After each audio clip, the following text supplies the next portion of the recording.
So next topic is practical application of electric current, heating effect of electric current. तो अगर मान लो practical application की बात करें, हमने समझ लिया यहाँ पे कि बहुत सारे ऐसे वायर हैं जिसको अगर करंट के थ्रू फ्लो करवाया जाए तो उससे हीट निकलता है।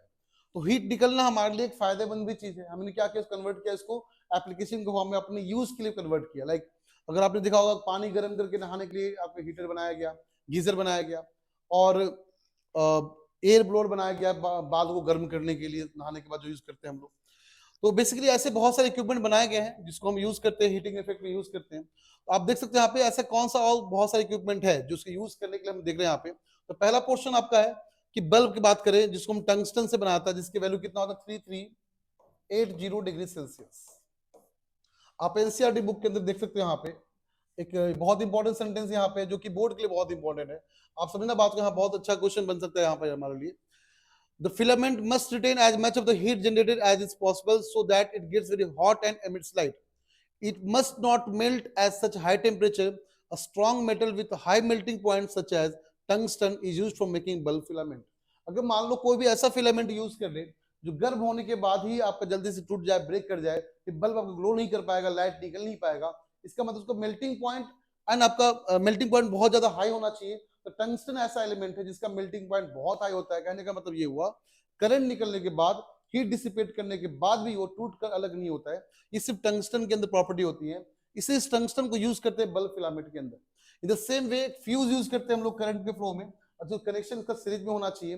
फ्यूज का मतलब ये हुआ, अगर मान लो पूरे सर्किट में, घर के सर्किट में आपका कोई आपका बहुत ही इंपॉर्टेंट इलेक्ट्रिकल इक्विपमेंट है, वो खराब ना हो जाए, अचानक से वोल्टेज राइज कर जाएगा, तो वोल्टेज राइज होने से जितने भी घर में इलेक्ट्रिकल इक्विपमेंट है वो खराब होने के चांसेस बढ़ सकते हैं। तो सर्किट को ब्रेक करना बहुत जरूरी है। इसमें फ्यूज वायर यूज करते हैं हम लोग, ताकि उसका मेल्टिंग पॉइंट लो हो। जैसे ही अगर मान लो एक प्रॉपर स्पेसिफिक टेम्परेचर क्रॉस करेगा, अपना आप वायर ब्रेक कर जाएगा, जिससे करंट फ्लो स्टॉप हो जाएगा, आपके घर के इलेक्ट्रिकल इक्विपमेंट सेफ हो सकते हैं। इस तरह फ्यूज वायर भी यूज कर सकते हैं, जो कि दिखा सकते हैं उसके मेल्टिंग पॉइंट अप्रोप्रिएट लो होना चाहिए, ताकि जल्दी से जब भी टेम्परेचर बढ़ेगा, अपने आप ब्रेक करने से इलेक्ट्रिकल इक्विपमेंट बच सकते हैं आपके घर के। ये कुछ आपके ऐसे कंडीशंस है जो कि दिखा रखा है। नाउ बात करते हैं इलेक्ट्रिकल पावर की, बात करते हैं यहाँ पे हम लोग। सो इलेक्ट्रिकल पावर का मतलब क्या हुआ, आप जो घर में बिजली बिल का जो पैसा पे कर रहे हो ना, वो बिजली का पैसा कैसे पे करते हैं, उसका लाइक कॉन्सेप्ट क्या है, उसमें पावर कैसे डिफाइन करते हैं। लाइक आपके घर में अगर मैंने बोला इस बार 100 वॉट एनर्जी का वॉट का आपका बिल आया है, तो कितना पैसा पे करने वाले हो, इस चीज को देखना हम लोग को। तो इलेक्ट्रिक पावर का मतलब आप पहले जानते हो V इंटू आई होता है, ठीक है। अगर मान लो किसी बल्ब के ऊपर लिखा हुआ है 100 वॉट, लिखा हुआ है 100 वॉट लिखा हुआ है, इसका मतलब ये हुआ कि अगर 1 घंटा कंटिन्यू इस बल्ब को ऑन रखा जाए, 1 आवर कंटिन्यू इस बल्ब को ऑन रखा जाए, तो ये आपका बल्ब 100 वॉट का एनर्जी कंज्यूम कर लेगा। 100 वॉट का एनर्जी क्या कर लेगा, कंज्यूम कर लेगा। उससे आपका बिजली बिल, इलेक्ट्रिक यूनिट आपका आता है। नाउ अगर मान लो जैसे 1000 वॉट आपका एनर्जी कंज्यूम करता है, तो बोलते 1 यूनिट इलेक्ट्रिसिटी बिल आपका आ चुका है। 1000 वॉट का मतलब 1 यूनिट ऑफ इलेक्ट्रिसिटी जो आप बिल पे करते हो, जो भी आपका होगा 8 रुपीज 10 रुपीज होगा आपका। और बल्ब के ऊपर जो भी लिखा है, जितने वॉट का लिखा हो, इसका मतलब 1 घंटे में इतनी एनर्जी कंज्यूम कर रहा है। अगर मान लो हम एक बल्ब की बात करें जो मार्केट से उठा कर लाए, 20 वॉट का बल्ब है तो 20 वॉट का बल्ब का मतलब ये हुआ कि 1 आवर में ये बल्ब क्या करेगा, 20 वॉट का एनर्जी क्या करेगा, कंज्यूम करेगा। ऐसे घर में मान लो आप कंटिन्यू 10 घंटा बल्ब को ऑन रखोगे, तो 10 आवर्स बल्ब को ऑन रखने के बाद ये आपका 200 वॉट का एनर्जी कंज्यूम करेगा एक दिन का। तो 1000 में कितना दिन लगेगा आपको, 5 डेज लग जाएगा।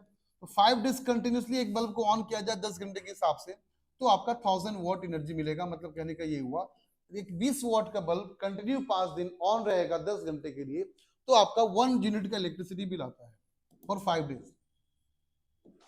तो इस तरह से अगर देख सकते हो, आप पूरा 1 मंथ ऐसे कंटिन्यू ऑन रखेंगे, तो 6 यूनिट ऑफ इलेक्ट्रिसिटी का आपका बिल आएगा उसके अंदर, अगर ऐसे ही कंटिन्यूसली ऑन रखे तो। आपके घर में मान लो कम से कम 5 बल्ब हो गई होगी, तो 5 बल्ब का मतलब एक बल्ब अगर 6 यूनिट एक महीने का उठा रहा है, तो 5 बल्ब कितना हो जाएगा, 30 यूनिट। 30 यूनिट ऑफ इलेक्ट्रिसिटी सिर्फ बल्ब से आपका आएगा। तो मान लो आप एक डेटा सिंपल से लेते हैं, 10 रुपए लेते हैं एक यूनिट का। तो अगर 30 यूनिट की बात करें, एक 5 बल्ब मिलकर ले रहा है आपका, तो डेटा अगर देखा जाए तो फॉर 1 यूनिट इलेक्ट्रिसिटी मान लो 10 रुपीज मान लेते हैं, तो कितना हो जाएगा आपका 300 रुपया। तो 300 रुपीज ओनली 5 बल्ब मिलकर आपका, एक बल्ब के थ्रू इतना पैसा आपका उठा रहा है। एंड बल्ब के अलावा बहुत सारे पार्ट होंगे, लाइक आपका फैन भी होगा, टीवी होगा, रेफ्रिजरेटर होगा और एसी वगैरह होंगे, जो कि सिर्फ गर्मी में काम आता है, ठंड में तो उसका काम आता ही नहीं है। तो ठंड में आपका गीजर आ जाएगा फिर काम में। इस तरीके से आपके घर में जो बिजली बिल आपका लगभग आता है, कम से कम 2000 मिनिमम आपका सबके घर में आता ही होगा, अगर इतना कंजम्पशन करते हैं तो। बट अगर एसी यूज करने के बाद थोड़ा बहुत बढ़ जाएगा, तो आप खुद से कैलकुलेट कर सकते हो कितना एनर्जी कंज्यूम कर सकते हैं, कितना कंज्यूम हो चुका है। और ये निकालने का सिंपल तरीका इतना ही है कि जो भी बल्ब के ऊपर या उस इक्विपमेंट के ऊपर लिखा हुआ इतना वॉट लिखा है, इसका मतलब ये हुआ 1 आवर में उतना एनर्जी कंज्यूम करेगा। और जब तक 1000 वॉट ना पहुंच जाए तब तक आपका एक भी यूनिट नहीं उठेगा। तो एक यूनिट का मतलब 1000 वॉट की एनर्जी कंज्यूम करना। इस तरीके से यहाँ पे एक फॉर्मूला बनकर तैयार होगा, 1 किलोवाट आवर मतलब 1000 वॉट इंटू 1 घंटे में 3600 सेकेंड। जो मैंने बोला था 1 घंटे की बात करते हैं यहाँ पे हम लोग, 3600 सेकेंड, इसका वैल्यू कितना आ जाएगा आप देख सकते हो, 3.6 इंटू 10⁶ जूल। तो 1 किलोवाट आवर का मतलब हुआ 3.6 इंटू 10⁶ जूल। इतना एनर्जी हमने क्या किया, कंज्यूम किया 1 किलोवाट के थ्रू। तो ये सब क्वेश्चन आपका कुछ यहाँ पे इलेक्ट्रिक बल्ब का दे रखा है कि रेफ्रिजरेटर को, जनरेटर को 220 वोल्ट का जनरेटर है, कनेक्ट किया गया है एंड द करंट आपका है 0.50, तो पावर निकालना है। तो power is equal to V into I. V given है 220 वोल्ट, करंट गिवन है 0.50, तो पावर में क्या करेंगे, दोनों को मल्टीप्लाई कर देंगे। इस तरह से क्वेश्चन का आंसर निकालना हमारे लिए बहुत आसान है। ऐसे ही क्वेश्चन लगभग आपके एग्जाम में आते भी हैं, तो ज्यादा कुछ दिमाग आपका खराब यहाँ पे होगा भी नहीं, बहुत सिंपल टाइप क्वेश्चन है। अब थोड़ा बोर्ड में आए हुए PYQ क्वेश्चंस को प्रैक्टिस करेंगे, बट उससे पहले इसके एंड चैप्टर का जो क्वेश्चन है, एक्सरसाइज क्वेश्चन, उसको प्रैक्टिस करते हैं, क्योंकि उससे क्वेश्चन आने के चांसेस ज्यादा होते हैं। तो फर्स्ट क्वेश्चन देख सकते हो एक्सरसाइज क्वेश्चन का आप, अ पीस ऑफ वायर। अब यहां से क्वेश्चन थोड़ा इंपॉर्टेंट है, अब बात समझना। चैप्टर मैंने, कॉन्सेप्ट मैंने आपको तरीके से समझा दिया, प्रॉपर तरीके से।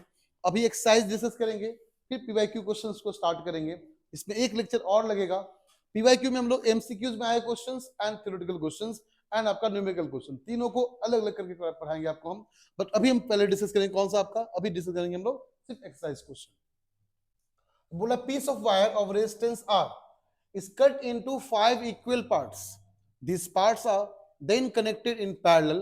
If the equivalent resistance of this combination is R dash, then the ratio of R over R dash is कितना होना चाहिए, आपको निकालने बोला है। तो बोल रहा है, मान लो ऐसे एक R रेजिस्टेंस का वायर था, इसको 5 इक्वल पार्ट में डिवाइड किया। 5 इक्वल पार्ट मतलब मैंने बोला कि मान लो 100 ओम का रेजिस्टेंस था, कितना था, 100 ओम का, 100 ओम का।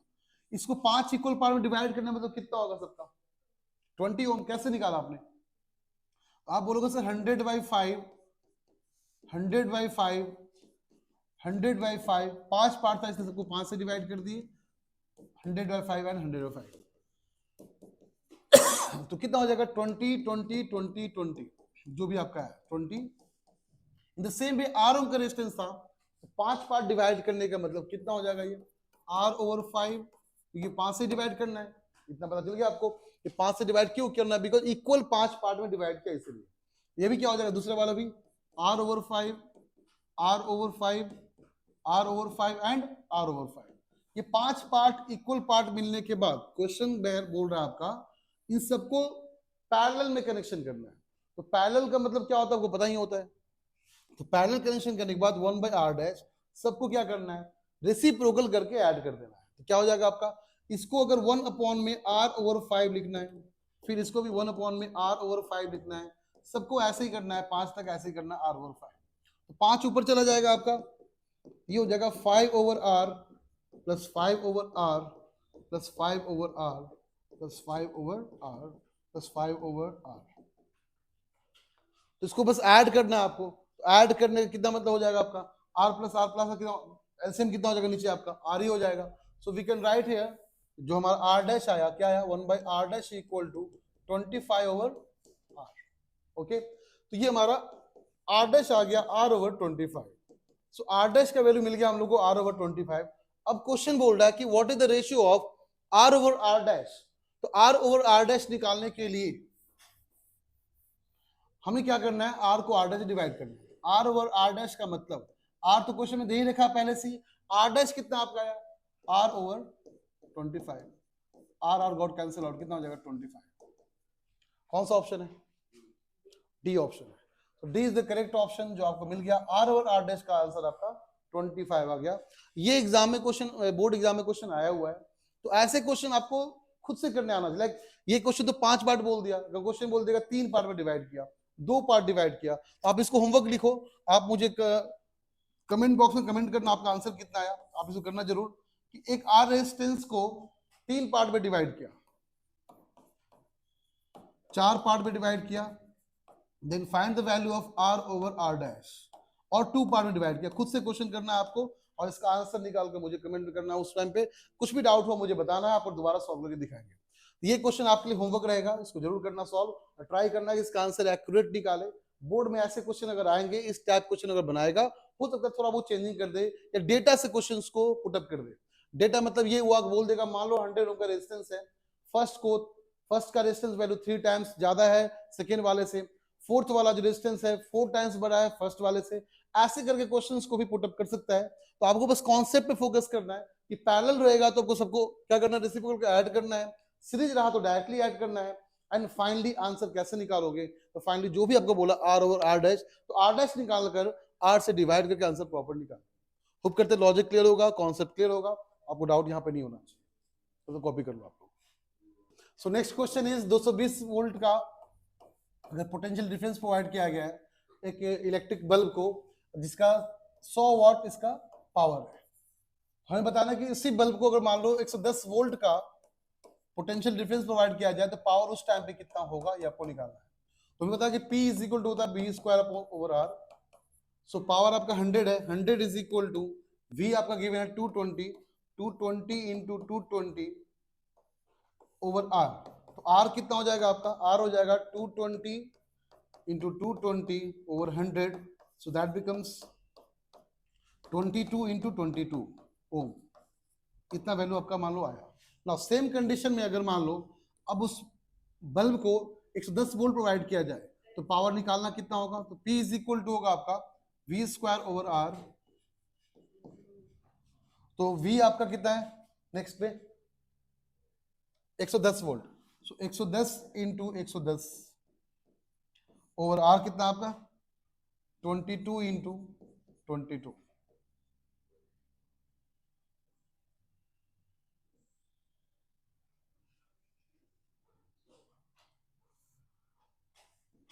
Into 22 now. सो 11 से डिवाइड कर लेते हैं, 11 से 10 टाइम्स जाएगा, ये भी 10 टाइम्स जाएगा, ये 2 टाइम्स जाएगा, ये भी 2 टाइम्स जाएगा। इसके बाद 100 over 4 that is equal to 25 volt. So power कितना कंज्यूम करेगा उस टाइम पे 25 वोल्ट इज आंसर। ठीक है, तो ऐसे क्वेश्चन आपको फॉर्मूला याद होना चाहिए। पावर का जितना फॉर्मूला यहाँ पे है P equal to V square over R, और P equal to V I, और P equal to V into I, V into Q by T. ऐसे क्वेश्चन बस सबको याद होना चाहिए। फॉर्मूला आपको यहाँ पे I square R, these are the type of formula जो आपको हमेशा ध्यान होना चाहिए पावर खासकर निकालने के लिए। नेक्स्ट क्वेश्चन की तरफ मूव करते हैं हम लोग, और जो इंपॉर्टेंट क्वेश्चन मैंने आपको बताया था यहाँ पे कि 6th क्वेश्चन और 9th question, 10th question, 11th question, ये 4 क्वेश्चन बहुत इंपॉर्टेंट है खासकर आपके बोर्ड पॉइंट ऑफ व्यू के लिए। ये 4 क्वेश्चन डिस्कस करते हैं जल्दी से हम लोग। तो 6th क्वेश्चन अब क्या है यहाँ पे, कॉपर वायर हैज डायमीटर। अब मैंने बोला था जब भी आपको R is equal to rho into L over A का फॉर्मूला अप्लाई करना हो तो ध्यान रखना area is always pi R square, क्योंकि वायर का जनरली शेप हमेशा जो आपका एंड होता है cross section area that is always circular in nature, हमेशा सर्कल रहेगा, ओपन सर्कल रहेगा, क्योंकि वहां पे इलेक्ट्रॉन को एंटर भी करना है इसलिए। नाउ तो I A equal to pi R square, इस बात को ध्यान रखना है यहाँ पे। तो दे रखा डायमीटर कितना आपका 0.5 mm, and we know that 1 mm is equal to 10 raised to power minus 3 metre. Now तो आपका दे रखा डायमीटर कितना है 1 mm that equal to 10 to power 3 metre, तो रेडियस कितना होगा आपका हो जाएगा 10 raised to power minus 3 over 2, ये आपका रेडियस हो गया। नाउ डेटा आगे देखते हैं क्या डेटा आपका। रेजिस्टिविटी आपका दे रखा है 1.6 into 10 raised to power minus 8 ohm. Resistivity कितना है 1.6 into 10 raised to power minus 8 ohm metre. And what will be the length of this wire to make its resistance 10 ohm. बोल रहा अगर रेजिस्टेंस 10 ओम है तो बताओ यहाँ पे लेंथ ऑफ वायर कितना होना चाहिए। तो बहुत सिंपल सा पार्ट है, बस फॉर्मूला पुट करना है यहाँ पे। Putting the value, getting the answer, be happy happy type का चीज, यहाँ पे कुछ नहीं करना है।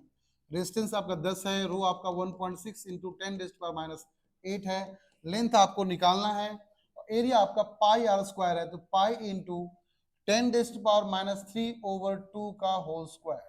अब ये वैल्यू पुट करके बस आपको यहाँ पे सॉल्व करना है और सॉल्व करके आपको आंसर निकालना है। इसमें कुछ खास कॉन्सेप्ट नहीं थे, इसके अंदर बस फॉर्मूला पुट करके आंसर निकालना था। आपको उस वैल्यू पुट करने आना चाहिए, बस ध्यान रखना area should be always pi R square, और रेडियस पुट करना आपके लिए जरूरी है यहाँ पे। एंड रेजिस्टिविटी हमेशा गिवन हो क्वेश्चन में, कभी कभी रेजिस्टिविटी निकालने बोलता है, बट जनरली क्वेश्चन में गिवन होता है। कभी एरिया निकालने बोलेगा, कभी लेंथ निकालने बोलेगा, कभी आपको रेजिस्टेंस निकालने बोलेगा। इस बात का बस आपको ध्यान रखना है। होप कर समझ आ गया आपको, तो कॉपी कर लो तब तक। So now next question is, आप देख सकते हैं यहाँ पे कि अगर मान लो क्वेश्चन में दे रखा है battery of 9 volt is connected in series with resistor 0.2, 0.3, 0.4, 0.5 and 12 ohm respectively. How much current would flow through the 12 ohm resistor? अब दे रखा कि 9 volt connected in series with resistor इतना दे रखा आपका, और करंट बता रहा आपको 12 ओम में कितना फ्लो करेगा। देख लो, चेक कर लो, यहाँ पे 9 वोल्ट का बैटरी है और ये सब के साथ सीरीज में कनेक्शन है, 12 ओम हो गया, क्या क्या क्या 0.2, 0.3, 0.4, 0.5, 1 2 3 4, 0.2, 0.3, 0.4, 0.5। तो बोला बताओ यहाँ पे इसके थ्रू कितना करंट फ्लो करेगा। आपको पता है यहाँ पे करंट हमेशा सीरीज कनेक्शन में आपका सेम रहता है और पैरेलल में करंट डिफरेंट हो जाता है। एंड आपका वोल्टेज आपका सीरीज कनेक्शन में डिफरेंट होगा बट पैरेलल में सेम होगा। तो पहले यहाँ पे नेट रेजिस्टेंस निकाल लेंगे। तो नेट रेजिस्टेंस देखा जाए तो कितना हो जाएगा, 0.5, 5 4 9 3 12 2 14, कितना 1.4 हो गया। तो 12 प्लस 1.4 कितना 13.4 हो गया। ओके, नाउ अगर देखा जाए नेट करंट कितना होगा, I equal to V over R, that is equal to 9 over 13.4। अब ये आपका करंट एम्पियर में आ गया आंसर। जो करंट आपका 9 ओवर 13.4 एक में फ्लो करेगा तो आपका सब में फ्लो करेगा। ओके, होप करते आपको डाउट क्लियर हो गया होगा, इसमें कुछ ज्यादा कुछ है नहीं क्वेश्चन में खास। Next, show how you would connect 3 resistors, each of resistance 6 ohm, so that the combination has resistance of 9 ohm and 4 ohm। ये बहुत ही अच्छा क्वेश्चन है, बढ़िया क्वेश्चन है। बोला 6 ओम क्या आपके पास 3 रेजिस्टर हैं, आप कैसे कनेक्ट करोगे कि इसका आंसर, पहले का आंसर 9 ओम आना चाहिए और दूसरे का आंसर आपका 4 ओम आना चाहिए। आपको कनेक्शन आप पे डिपेंड करता है किसको सीरीज किसको पैरेलल करना चाहते हो। मैंने आपको पहले बताया कि पैरेलल कनेक्शन में जब भी आपको देखना हो, दो को लेकर चलना हो, तो क्या करोगे, सिंपल सा हमेशा ध्यान रखना है कि मल्टीप्लीकेशन फिर एडिशन दोनों का डिवाइड। तो मान लो मैं बोल रहा हूँ कि 6 का 2 पैरेलल लेके चलते हैं, तो 6 इंटू 6 ओवर 6 प्लस 6 का आंसर कितना हो गया 3 ओम। और अगर मान लो इस बचे 6 को सीरीज में कनेक्शन करते हैं तो कितना हो जाएगा आपका 9 ओम। कहने का मतलब ये हुआ कि एक दो रेजिस्टर को पैरेलल कनेक्ट करेंगे 6 ओम का, और जो बचा रेजिस्टर उसको सीरीज में कनेक्शन कर लेंगे, 6 ओम 6 ओम 6 ओम, इसका नेट जो आंसर आएगा आपका 9 ओम। तो बहुत सिंपल तरीका ऐसे क्वेश्चंस करने के, और ऐसे क्वेश्चन ही आपके बोर्ड एग्जाम में इस टाइप क्वेश्चन आपके एमसीक्यूज में या आपके 1 मार्कर 2 मार्कर में आ सकते हैं, इस बात का ध्यान रखना। अब बचा नेक्स्ट पार्ट 4 ओम, आपको होमवर्क के लिए छोड़ रहे हैं, आप इसको एज अ होमवर्क पक्का कंप्लीट कर लेना, ठीक है। अब स्टार्ट करते हैं हम लोग पीवाईक्यू क्वेश्चंस जो कि बोर्ड में आ चुके हैं। अब बहुत ही इंपॉर्टेंट क्वेश्चंस बोर्ड में आए हुए हैं, उन सारे क्वेश्चंस को आज हम डिस्कस करने वाले हैं, और जो पार्ट बच जाएगा तो इसको नेक्स्ट लेक्चर में कंटिन्यू करने वाले हैं। होप करते हैं अभी तक आपको डाउट क्लियर हो गया होगा, लॉजिक क्लियर हो गया होगा। तो बढ़ते हम लोग आगे पीवाईक्यू क्वेश्चंस की तरफ। तो आप यहां देख सकते हो कि 3x इंस्टीट्यूट की तरफ से हमने पीवाईक्यू क्वेश्चन कलेक्शन किया हुआ है खासकर आपके लिए। ये फाइल मैं आपको सेंड भी कर दूंगा, और इस बात को ध्यान रखना है, इस फाइल के जितने क्वेश्चंस होंगे सारे प्रैक्टिस लगाना क्वेश्चंस के, हर एक चैप्टर का हर एक टाइप का क्वेश्चन जितने पीवाईक्यू में आ चुके हैं सब कुछ हमारे पास अवेलेबल है, वो सब कुछ आपको प्रोवाइड कर देंगे, चाहे एमसीक्यूज क्वेश्चंस हो या केस स्टडी क्वेश्चंस हो या फिर आपका 1 मार्कर एसएसएन रीजन क्वेश्चंस हो, थ्योरेटिकल क्वेश्चंस हो, न्यूमेरिकल क्वेश्चंस हो, हर एक चैप्टर का हर एक टॉपिक का मेरे पास सारे क्वेश्चंस अवेलेबल है फाइल के अंदर। आपको हम फाइल हो सके तो सेंड कर देंगे, अगर आप प्रैक्टिस करने के रेडी हो तब। इस बात को ध्यान रखना, प्रैक्टिस जितना ज्यादा करो, क्वेश्चन जितना ज्यादा लगाओगे, मार्क्स में इंप्रूवमेंट उतना ही ज्यादा होगा। इस बात को कल से आपको बता रहे हैं, आज भी बता रहे हैं, हमेशा ध्यान रखना इस बात को। ये फर्स्ट क्वेश्चन जो आपका आ चुका है एग्जाम में, 6 ohm wire is doubled on itself, calculate the new resistance of the wire. अगर 6 ओम के रेजिस्टेंस के वायर को डबल कर दिया गया है तो नया रेजिस्टेंस क्या होगा, डबल कहने का मतलब लेंथ को डबल करना है तो एरिया को क्या किया, हाफ कर दिया गया होगा। ओके, नाउ नेक्स्ट क्वेश्चन 3 ओम का रेजिस्टेंस है, 3 रेजिस्टर ऐसा आपका है ए बी एंड सी, जो कि ऐसे कनेक्ट किया, connected in such a way that the total resistance of the combination is 3 ओम। अभी थोड़ी देर पहले ऐसे क्वेश्चन करके दिखाए थे आपको हम कि बोलेगा कि मान लो 3 आपका काइंड ऑफ रेजिस्टर है, उसको कैसे कनेक्शन करोगे, नेट आंसर कुछ और आना चाहिए। लाइक इस क्वेश्चन में देखा जाए 2 ओम का रेजिस्टर है, 3 ऐसे रेजिस्टर है, तो कैसे कनेक्ट करोगे। मैंने बोला कि 2 into 2 अपॉन 2 प्लस 2 का आंसर कितना हो जाएगा आपका, ये हो जाएगा 4/4, दैट इज इक्वल टू 1 ओम। मेरे पास 2 ओम का ऐसे 3 रेजिस्टर थे, मुझे आंसर इक्विवेलेंट कितना लेकर आना है, मुझे आंसर इक्विवेलेंट 3 ओम लेकर आना है। तो हमने क्या किया, इन 2 रेजिस्टर को हमने पैरेलल में कनेक्शन किया। अब पैरेलल का मतलब पता ही क्या होता है, पहले मल्टीप्लिकेशन फिर एडिशन फिर दोनों का डिवीजन। तो आंसर कितना आ गया, 1 ओम। अब बताओ बचा 2 ओम को 1 ओम से क्या करें आंसर, 3 ओम आंसर आ जाए, ऑब्वियसली बात है सीरीज कनेक्शन कर देंगे। तो आपको ध्यान में होगा कि पहले 2 रेजिस्टर को पैरेलल कनेक्शन, हम बचे 2 ओम को हम लोग सीरीज कनेक्शन करेंगे, इसका नेट आंसर जो आर इक्विवेलेंट आएगा that will be equal to 3 ohm. ऐसे क्वेश्चन बहुत ज्यादा आते हैं, तो आपको बस क्या करना है थोड़ा प्रैक्टिस बढ़ाना है क्वेश्चन से करने का, एंड इस बात का ध्यान रखना है कि पैरेलल कनेक्शन होगा तो मल्टीप्लिकेशन डिवाइडेड बाय एडिशन, ऐसे याद रखना है। सीरीज कनेक्शन होगा जितना भी होगा सबको ऐड करना प्रॉपर तरीके से। नाउ और अगर नेक्स्ट क्वेश्चन की बात की जाए, देखते हैं नेक्स्ट क्वेश्चन में क्या आपका। तो नेक्स्ट क्वेश्चन थोड़ा बहुत थ्योरेटिकल पार्ट आपका क्वेश्चन में दे रखा है, state Ohm's law. Ohm's law क्या होना चाहिए, जितने डेफिनेशंस हैं, जितने पार्ट डेरिवेशंस के पार्ट हैं, वो आप अच्छे से प्रैक्टिस करते रहो प्रॉपर तरीके से, खासकर डेफिनेशंस लॉज वगैरह जितने हैं सब लॉ को प्रॉपर तरीके से याद होना चाहिए। अगर सारे लॉ प्रॉपर तरीके से याद रखते हो तो 1-2 क्वेश्चन तो 100% आएंगे, जो आपका 4 से 5 मार्क्स कहीं नहीं जाने वाला, वो मार्क्स पक्का आपका फिक्स आने वाला है ना। वही क्वेश्चन सेम टू सेम। तो बोल रहा है how is an ammeter connected in electric circuit. आपको थोड़ी देर पहले बताए थे इलेक्ट्रिक सर्किट में एमीटर हमेशा सीरीज में कनेक्शन में होगा एंड वोल्ट मीटर आपका पैरेलल कनेक्शन होगा। Now, the power of lamp is 100 watt. Find the energy consumed by it in 1 minute. इस बात को ध्यान रखना हमेशा, time should be always in second. तो मैंने बोला कि कितना आपका क्वेश्चन बोल रहा है आपको कि पावर, अगर लैंप का 100 वाट है, एनर्जी कितना कंज्यूम होगा।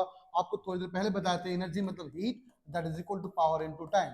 तो पावर आपका दे रखा है 100 और टाइम ऑलवेज सेकेंड में होना चाहिए, तो 1 मिनट में 60 सेकेंड होता है, that is equal to 6000 joule. Very simple question. Now a wire of resistance 5 ohm is bent in the form of closed circle. एक 5 ओम का रेजिस्टर है, इसको ऐसे बेंट कर दिया गया है आपका 5 ओम का रेजिस्टर को।